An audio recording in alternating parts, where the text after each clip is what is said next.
And this is the Minnesota Score Basketball Show, brought to you by Shakopee Chevrolet. Wally Langfellow along with the coach, Larry McKenzie. And Larry, we are in the heart of it all right now. Section playoffs in boys basketball, and the state tournament is all set up for girls basketball. Absolutely. This is the time of year that everybody's been playing for, and now it's here. So, yeah, this is it. Yeah, and in girls basketball, we have a team that is the preeminent favorite. And we're going to talk to their head coach, Tara Starks, a little bit later on. The Hopkins Royals, #1 team in the state, one of the top teams in the nation. And they are going to be, and they are, the #1 seed in this year's state tournament. So as we take a look at the state tournament setup, Hopkins, the #1 seed, they open up against Lakeville North. That's a 10 a.m. game on Wednesday. Followed by Rosemont and White Bear, Shakopee and Roseville in the afternoon.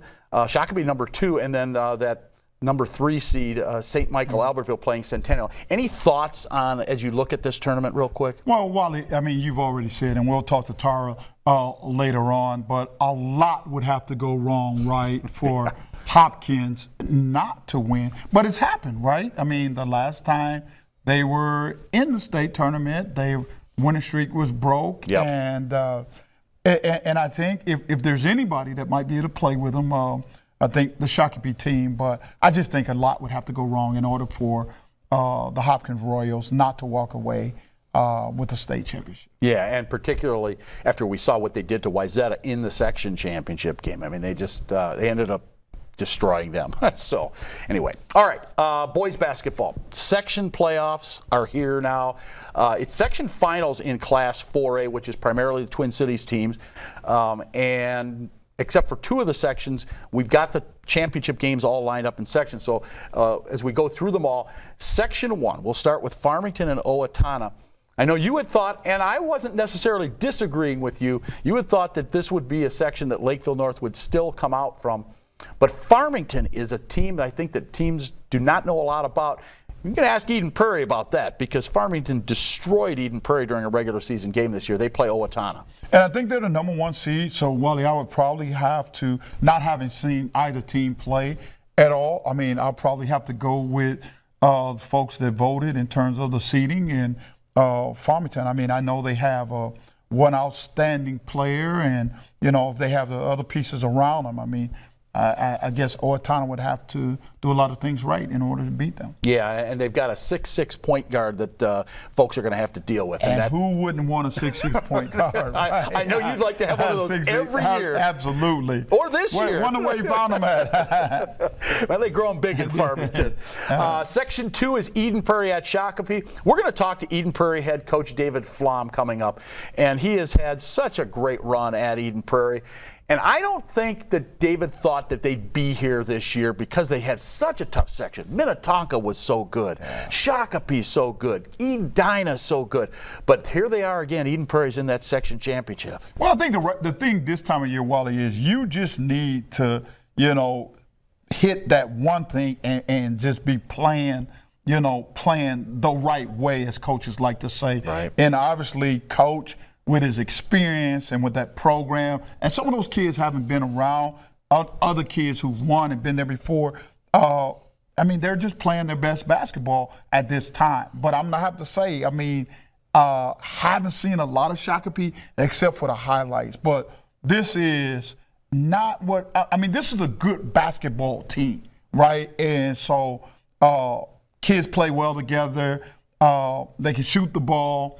And so it should be a good battle, but a lot of things that have to go right for Eden Prairie in order to come out of that section. Well, and they'll need Chidi Obiazer, their #1, their big guy in the middle. If he has a big game, I think that they certainly have a shot. Well, obviously, they're playing great basketball. Absolutely. Now. So, all right, Section 3, Park of Cottage Grove against Eastview. Any thoughts on that? Well, I mean, at Park Cottage Grove, I mean, you've got the big kid, the big recruit for the University of Minnesota that's playing there, and I think Farrell, I can't think of his last name, but certainly a kid that probably wants to take his team to a state title, and I'm sure the fans, the Gopher fans, would love to see that on the big stage. So I'm going to go with Park Okay. Cottage Grove. Okay. Section 4 is East Ridge against Cretin.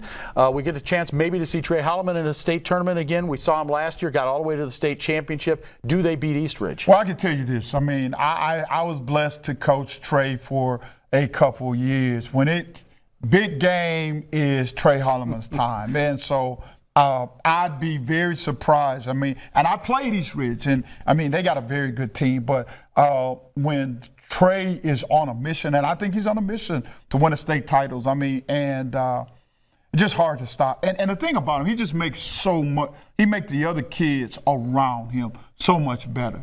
You know what I'm saying? And that's what you need this time of year, to have a kid like that. The same thing as we just talked about the Eden Prairie team. And so I'd have to go with Cretin on this one. Okay.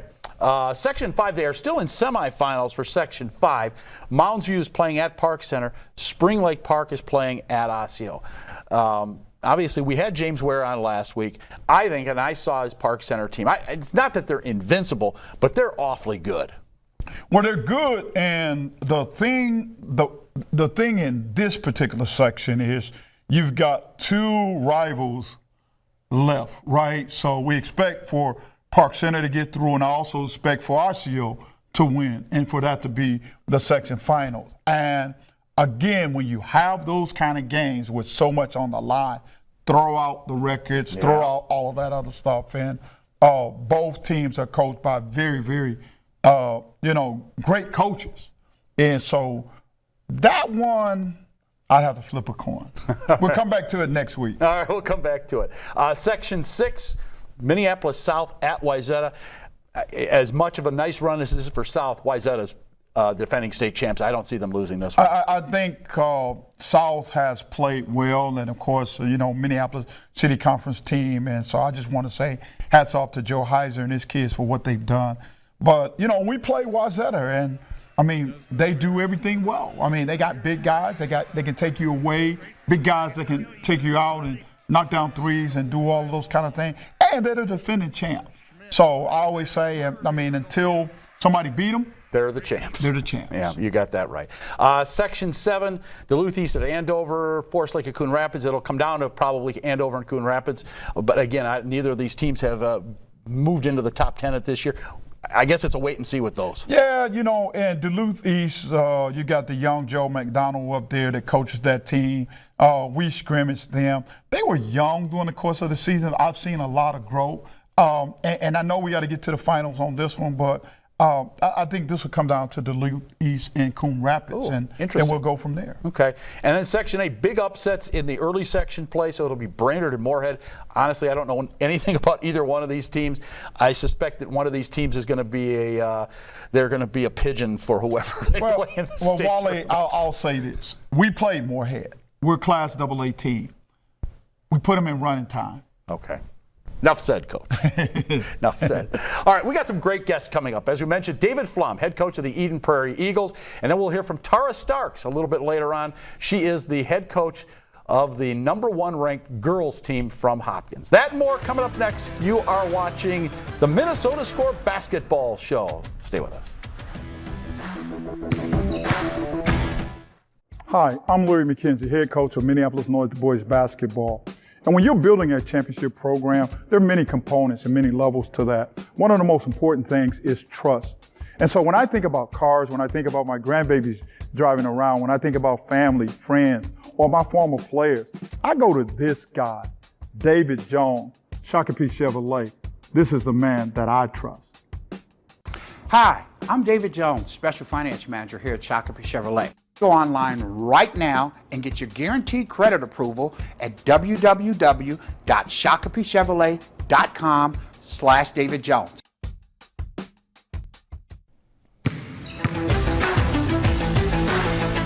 Welcome back. Minnesota Score Basketball Show brought to you by Shakopee Chevrolet. And Coach, time now to turn and talk some boys basketball with one of the premier coaches in the state of Minnesota. He's got a number of teams that he's brought to the state tournament, and he's hopeful to do it again. David Flom from Eden Prairie. And Coach, you're on the brink of doing it again. I don't know if you thought at the beginning of the year this was going to happen, but you're one win away. Yeah, I think that's fair. There's lots of unknowns, when you have so few guys returning. We know that we had a pretty good foundation, certainly built around Chidi Obiizer, and some guys returning from last year, but you never know.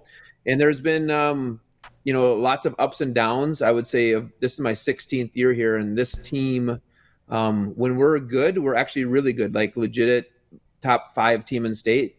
The problem has been when we're bad, we're really, really bad. I've never had quite the variability of that I've had with the team. So thankfully, we've had a nice little stretch here, and we're playing really good basketball with putting running time on Minnetonka, and then our first round against Waconia, and then we beat Prior Lake here on Saturday by 25. So we're putting it together at the right time.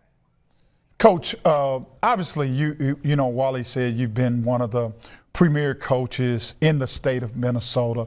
I've had a lot of success, and I think just a couple years ago, National Coach of the Year, undefeated season. Talk a little bit about the pressures of maintaining one of the top programs and the expectation that goes with that every year. Yeah, as you know, Larry, the thing that you do the most is you put the most pressure on yourself, whether you're an athlete or coach, and that's where it really drives from.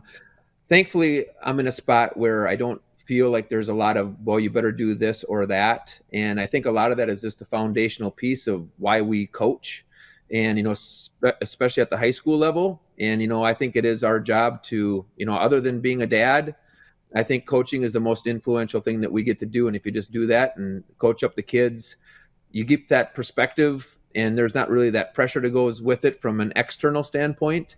And that's not me just talking. I think that's when you have that from a coaching standpoint, that kind of takes some of that pressure away. With that being said, as much success as we've had, and we've had a lot, I have never been part of a state championship yet. And, there's some pressure there in my own, like, I feel like we've not done that. And from a selfish standpoint, obviously I would like to experience that. I think it's safe to say that we were the heavy favorites a couple years ago, and we lost that. But there's some pressure on there, like from a personal standpoint, that obviously you want to make that happen. Dave, I want to go off topic a little bit, and we'll come back to talking about your team. But you and I got to know each other last summer through a program with the Timberwolves Rise, bringing both our teams together on a weekly basis, talking about race relations and some of the challenges in the Twin City. Share with our audience what that experience was like for you. Yeah, so the opportunity, with the Timberwolves brought together with the concept of bringing different communities together, and from a Minneapolis North and a Eden Prairie are two different cultural groups and different backgrounds, and for us to come together and have our players meet with each other, have our coaches meet with each other's players, and you and I having a chance to work together and really having some depth. And I think the idea really was to just get different perspective and an understanding, and to do it in, I think, an amazingly good way. And it was very impactful for me and our players, and I think for your guys too. And it's so fun to be able to have that. And then, we've talked about getting together and trying to expand that. And I know that that's going to be something on the horizon for us as well. So it was powerful. And I know you felt the same way. Coach, you mentioned 2020, and you had maybe one of the best teams in the state of Minnesota, probably going back since the Hopkins team with Royce White and company. How big of a disappointment was it that you didn't get to play for a state championship that year with an undefeated team, with a team that was nationally ranked and so on?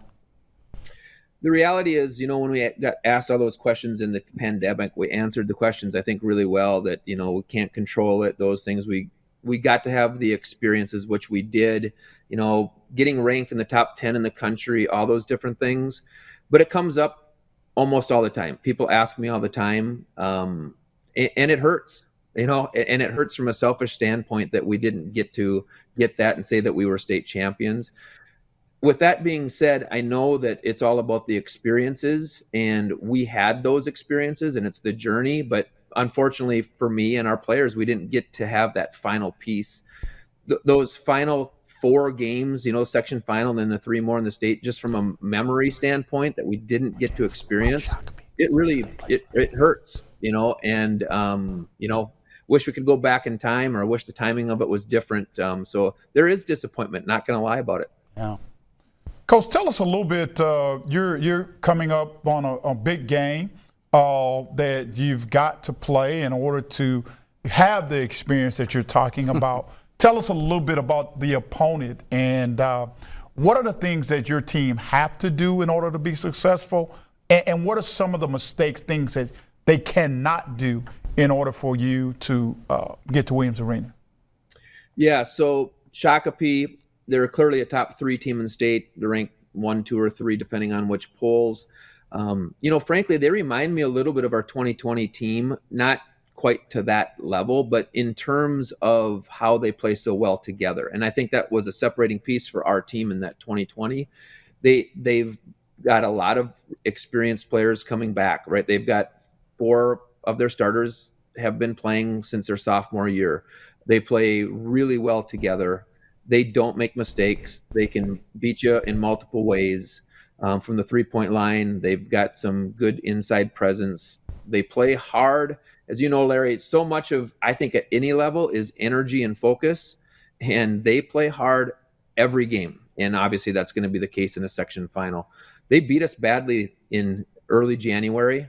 Our team is pretty dramatically different than it was then, thankfully. And they've continued to roll. For us to win, we're going to have to make sure we don't turn the ball over, or are very limited. There's not necessarily a magic number, but we're thinking, 12 or fewer. We gave up 22 points in transition baskets last time, which, we lost by, like I said, 20-25. So that's going to be the number one key. And then we just need to make sure we keep them out of the paint. They attack it so well. And then hopefully go from there. And they're pretty relentless on the boards too. And that's one of our Achilles heels, is we're undersized. In our last few games, we've been able to out rebound people.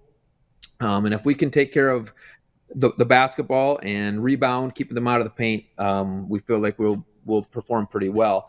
And as simple as it sounds, we have to make shots, and that's what we're kind of built on. We get the ball inside to Chidi, and then teams have to make a decision because he's so good. And a lot of teams double, and then we surround it with 4 3-point shooters on the floor. And their last several games, we're shooting 64% over our last 5 games from 3, if you can believe that. Wow. In the last 5 on average. Wow. So if we get that done, we're gonna probably win some games, right? But absolutely. So we've got a fighting chance if we take care of the ball and then put some pressure on them from the 3-point line.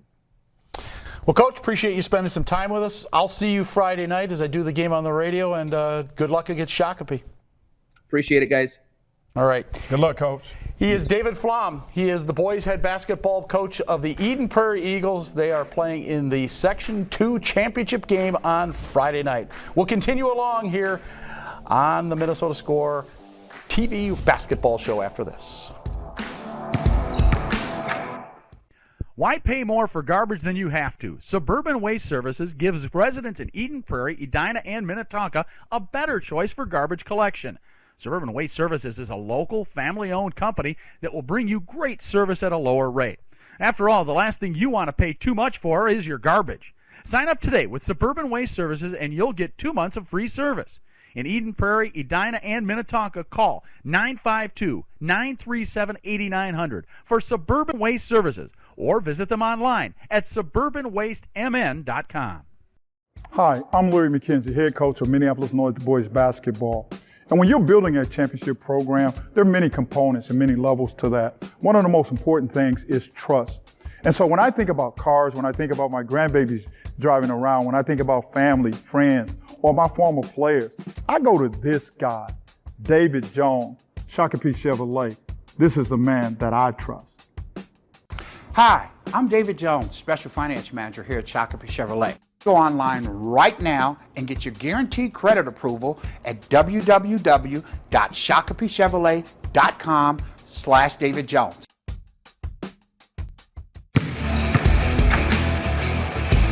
And we continue along here on Minnesota Scores basketball show. Wally, along with Larry McKenzie. And Coach, we've been talking some boys basketball. We're going to switch gears here now and talk girls basketball. We've got the coach of the #1 team in the state, maybe one of the top teams in the country. I mean, I think they're currently nationally ranked, so most definitely the #1 team in the state, but certainly I'm pretty sure one of the top 25 teams in the country, correct? All right, so it's Tara Starks joining us now. And Tara, your Hopkins Royals have been on a mission, a role so far this year. What has made this team so special in 2022? The resilience of the team and the girls. They've been through a lot. Our seniors lost their state tournament when they played with Page. The following year was the COVID year, so we only played maybe 15, 16 games. This year we had one of our seniors, she lost her mom right before the season started. We had a senior tear ACL. And the rest of the kids, they just came together. They're super resilient and focused, and they're hungry. Tara, you've coached under a couple of the best around in terms of coaches, Faith Johnson and why is his name escaping me? Your predecessor, Brian. Yeah, Brian. I asked the previous guest this: how important was that, and what were some of the things that you learned from them that have now helped you become a successful head coach? Well, being around Faith, she gave me the first opportunity to coach at the high school level. And just her caring about the girls and really about the players kind of gave me my roadmap on how to approach, coaching basketball. Being around Kaz, I learned a lot of X's and O's and how to run a successful program, the effort and time you need to put into the program to be a great coach. And so going into Hopkins, that was, I think, 62-0. I mean, there was a lot of pressure there, but being around him, I kind of understood what needed to happen in order for me to continue to have that great success. And a lot of that success, as you mentioned from a couple of years ago, people point, well, you had Paige Beckers, top player in the nation. But to continue that success, that's a special talent as well, to be able to get the kids to all buy in and to keep that role going without a player of the caliber of Paige Beckers. Am I right? Yes, you're absolutely right. They're hungry. These guys know how good they are, and they wanted their opportunity to shine. There were a lot of kids that felt like, I didn't get an opportunity to shine when Paige was here. And so I always tell them, she's not here now. So let's shine. Yeah.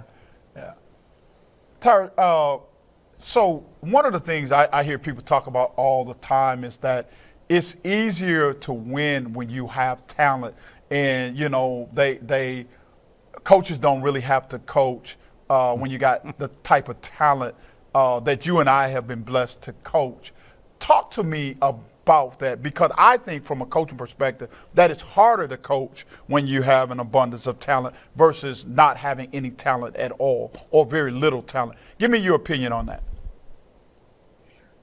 That's definitely not true. That it's tough. It's much tougher to coach with all this talent. The expectations are super high.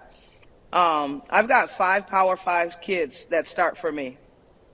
And Wow. Out of those 5 kids, one of those kids or 2 of those kids every night have to say, it's not about me. It's about, whatever I need to do for my team to win. You have the parents that say, hey, my kids should get so many shots. You have kids that feel like, I need to average a certain amount of points. And then you have a coach that tries to get them to understand that there's enough on the table for everyone to eat. And so, I don't run any certain offenses to any certain in particular players. The expectation is for you to come out, play together, play hard, and do what your team needs to win. And so when you're looking at a kid that can average 20 and 10, and you're looking at 5 kids that can average 20 and 10, you gotta get them to buy into the team aspect and the togetherness and, sacrificing and being selfless and doing whatever it takes for your team to win. I mean, it's a tough task. One of those players is Maya Naji. Tell me a little bit about her and what makes her game so good.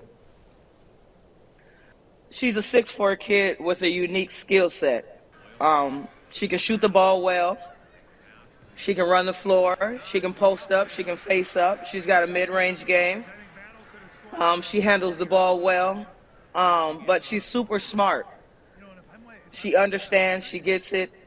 And then she comes from a family where the work ethic is top-notch. So she's never walked in the gym and gave me 30%. She's always going 100, 110 all the time. So that's what makes her special. She's a straight-A student, and she understands what I need from her.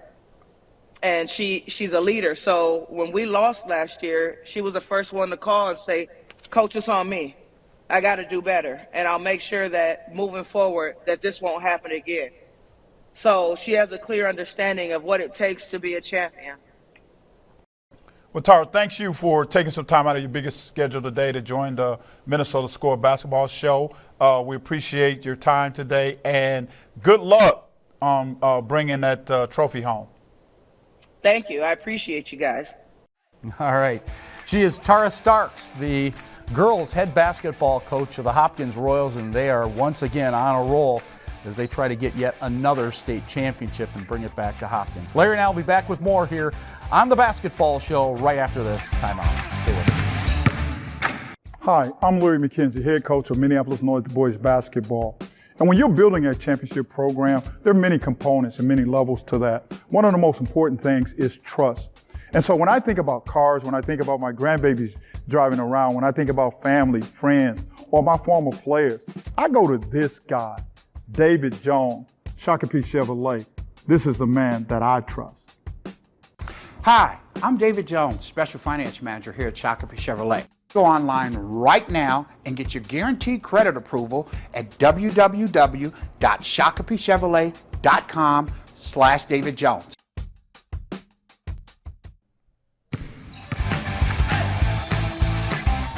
Welcome back. Final segment of the Minnesota Score Basketball Show. And Coach, your club is on a little bit of a roll. I know you're playing in a section champion or a section semifinal, and then hopefully a section championship game this week.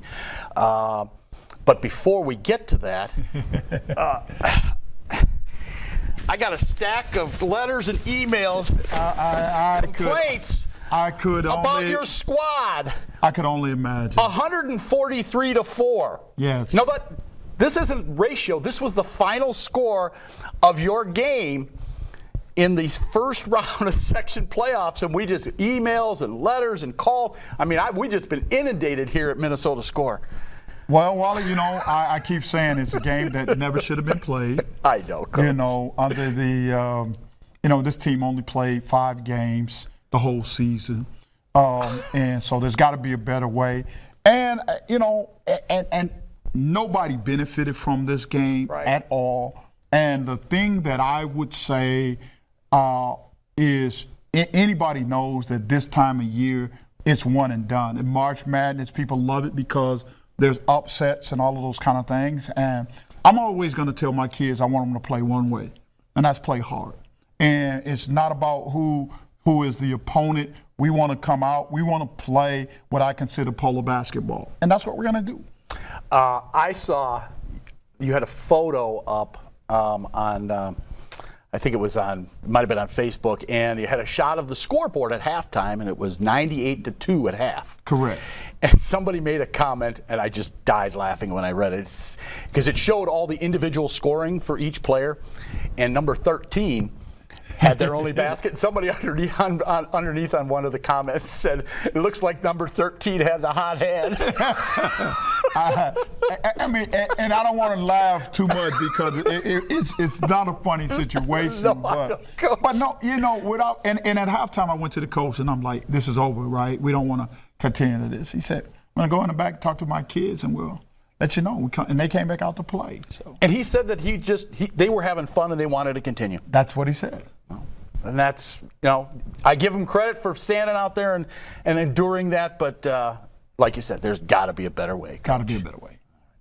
All right, Larry, it's been a good time again this week, and we'll be back in next week. We'll be talking about the state tournament. So, all right, boys state basketball tournament will be our preview next week. Be sure to join us again then. This has been the Minnesota Score Basketball Show, brought to you by Shakopee Chevrolet. Thanks for joining us.